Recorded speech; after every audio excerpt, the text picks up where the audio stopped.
Olá pessoal, tudo bem com vocês? Hoje a nossa aula é de história. Vamos começar? Pegue o livro de história e abra na página 47. Estou te aguardando. Pessoal, para terminarmos o assunto sobre os povos antigos, faremos juntos hoje algumas atividades, ok? Na página 47, exercício 3. Os mesopotâmicos não acreditavam na vida após a morte.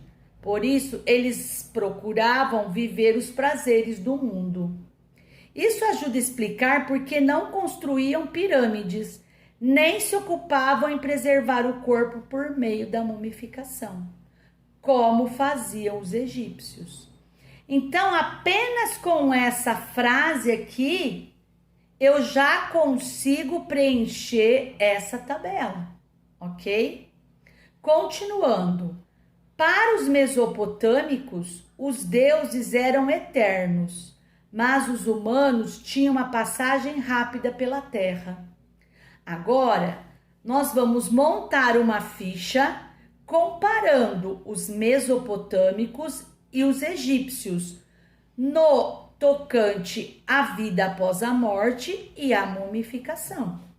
Então, um deles que acabamos de falar acreditava na vida após a morte, portanto, precisava fazer a mumificação. Outro não acreditava na vida após a morte, portanto, não era necessário nem construir pirâmides e muito menos fazer a mumificação, ok? Então, a nossa tabela ficou assim. Os mesopotâmicos não acreditavam na vida após a morte. Olha aqui no texto, ó.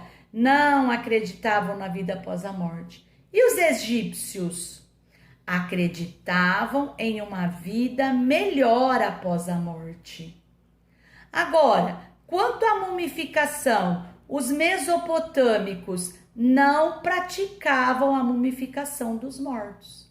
Agora, os egípcios, como eles acreditavam em uma vida após a morte, construíam pirâmides e praticavam a mumificação, ok?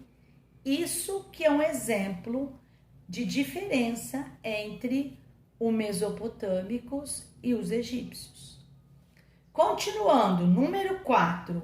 Leia o conselho de uma divindade ao herói mesopotâmico, Gilgamesh, quando ele partiu em busca da imortalidade. O que é imortalidade? O que é ser imortal? Vocês sabem o que é isso? Imortal é viver para sempre, tá? Algo que é imortal, que não morre. Aí, aqui, leia o conselho de uma divindade que eles acreditavam ao herói Gilgamesh. Tu, Gilgamesh, encha a tua barriga, alegra-te dia e noite, cuida do jovem que tu tens nas mãos, que tua amada alegre-se em teus braços, eis tudo o que pode fazer a humanidade. Então, como eles acreditavam em deuses, o que esse Deus está querendo dizer para ele? Encha a sua barriga, ou seja, se alimente bem. Alegra-te de dia e de noite, ou seja, seja feliz. Cuida do jovem que tu tens nas mãos. Cuida aí da sua beleza, do seu corpo, da sua saúde. Que tua amada alegre-se em teus braços, quer dizer que ele tenha um grande amor. Eis tudo o que pode fazer a humanidade. Então, segundo essa divindade, ele fala de todas as coisas que podemos fazer enquanto estamos vivos aqui na terra. Aí a pergunta é a seguinte: use suas palavras e resuma o conteúdo do conselho da divindade para o herói Gilgamesh. Pensa aí, o que você acha que você conseguiria escrever com as suas palavras, resumindo tudo isso que nós falamos, entre comer bem, ter alegria, ter um grande amor, se divertir, tá?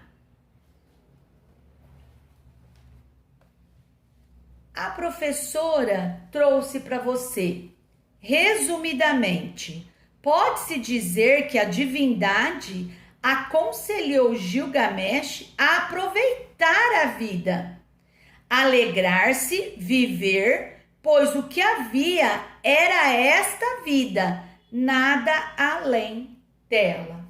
Mas fica aí para você fazer com suas palavras o que você entendeu. Agora, pessoal, vamos responder. Letra A. Você acha que esse texto é jurídico, religioso ou jornalístico? Tá? O que será que me mostra que ele é um desses três tipos, né? Nós estamos falando o próprio nome, né? Diz, leia a oração, a prece. Isso significa que se trata de um texto religioso, tá? É um texto religioso. Continuando. B. A quem o autor se dirige no texto? A quem esse autor, que a gente não sabe quem é, essa pessoa, né, que não se identifica, a quem ele se dirige aqui no texto? Mas eu voltei-me para ti, minha senhora. Quem que é a senhora do texto? A deusa Ishar, tá? Continuando. O que o autor pede a deusa Ishar? Que nós acabamos de ver aqui. Reúna minha família de novo. E sobre a casa, o que ele falou? Ele pede, né, para minha morada, ajuda a construir essa casa novamente, juntar minha família, me perdoar das coisas erradas que fiz. Vamos lá ver? Ele pede que perdoe suas faltas, reúna novamente a sua família e aumente seu gado, carneiros, bois e etc. E para terminar, orações como esta que você acabou de ler, geralmente vinham acompanhadas de uma oferenda, ou seja, uma oferta, levar algo.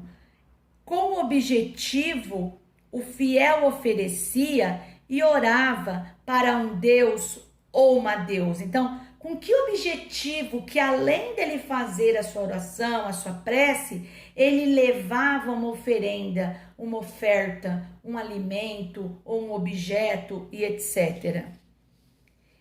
Era para eles que acreditavam nisso, acalmar o Deus ou a deusa e conseguir a ajuda dele ou dela. Ou seja, eles acreditavam que estariam agradando essa imagem, essa deusa. Ok? Se tiver alguma dúvida, é só perguntar. Na página 48, vamos continuar. Você, leitor, então leia aí junto comigo. Leia a oração a seguir. Minha família está dispersa. Minha morada está destruída. Mas eu voltei-me para ti, minha senhora.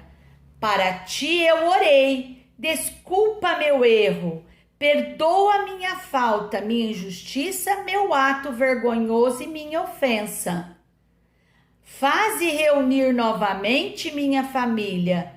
Possa meu curral aumentar, possa meu estábulo aumentar. Escuta minhas preces. Prece a Ishar, tá? A Mesopotâmia, São Paulo, Saraiva, 2011, página 29. Aqui ao lado eu tenho uma estátua representando a deus Ishar. 3000 antes de Cristo, em Damasco, na Síria, Museu Nacional de Damasco. Como esses povos antigos acreditavam nesses deuses, lembra que eles, além de fazer as preces, eles sempre ofereciam algo para esse Deus ou deusa, tá? Então vamos ver se nós compreendemos. Ele vai fazer uma oração para essa deusa, Ishar. Ele fala: minha família está dispersa. Dispersa é separada, cada um para um lado. Minha morada é a minha casa, a nossa casa. Ela está destruída. Mas eu voltei-me para ti, minha senhora. Senhora, ele chama a deusa. Para ti eu orei. E te peço desculpa ao meu erro, por exemplo. Então ele deve ter feito coisas erradas e está se desculpando. Perdoe minha falta, minha injustiça, meu ato vergonhoso, minha ofensa. São coisas ruins que ele fez ao longo de sua vida, no seu tempo. Fazer reunir novamente minha família. Veja que depois que ele toma consciência das coisas erradas que ele fez, ele quer voltar a família dele toda reunida. Família é muito importante na nossa vida, é a base, é a coisa mais importante que temos. Possa meu curral é onde o gado, tá? Fica, né? Aumentar. Possa meu estábulo aumentar, quer dizer, as criações, os carneiros, os bois, as vacas que ele cria, que aumente, né? Para ele conseguir trabalhar e ganhar dinheiro, né? E no final ele pede: escuta as minhas preces. Para terminarmos a aula de hoje, você, leitor, leia o texto com atenção. Vamos junto comigo. Oração ao Nilo. Salve tu, Nilo, que te manifestas nesta terra e vens dar a vida ao Egito. Misteriosa é a tua saída das trevas, neste dia em que é celebrada, ao irrigar os prados criados por Ra. Tu fazes viver todo o gado, tu inesgotável que dás de beber à terra, Senhor dos peixes, durante a inundação. Nenhum pássaro pousa nas colheitas, tu crias o trigo, fazes nascer o grão, garantindo a prosperidade aos templos. Para si, a tua tarefa e o teu trabalho. Tudo o que existe cai em inquietação. Então aqui nós temos uma oração, né, ao Nilo. Quem que é o Nilo? Nilo é um rio muito importante e muito famoso, que foi de suma importância na vida desses povos antigos, tá? Eles construíam as suas moradias próximo a esses rios. Por quê? Encontravam água para beber, encontravam alimentos para comer, podiam fazer as navegações e se localizar de um lugar para o outro. Podia não, pode, né? Pode usar o rio até hoje para isso. Então esse rio Nilo foi muito importante na vida das pessoas, tá? Quando vinha a inundação, que esse rio enchia, né? Senhor dos peixes, durante a inundação, nenhum pássaro pousa nas colheitas, porque na inundação transbordava tanta água, transbordava alimento até para os pássaros, tá? Então, se alguém tiver curiosidade, leia mais sobre o rio Nilo. Ele é muito importante, tá? Aí, nós temos aqui duas questões, tá? Nós temos uma questão que diz o seguinte: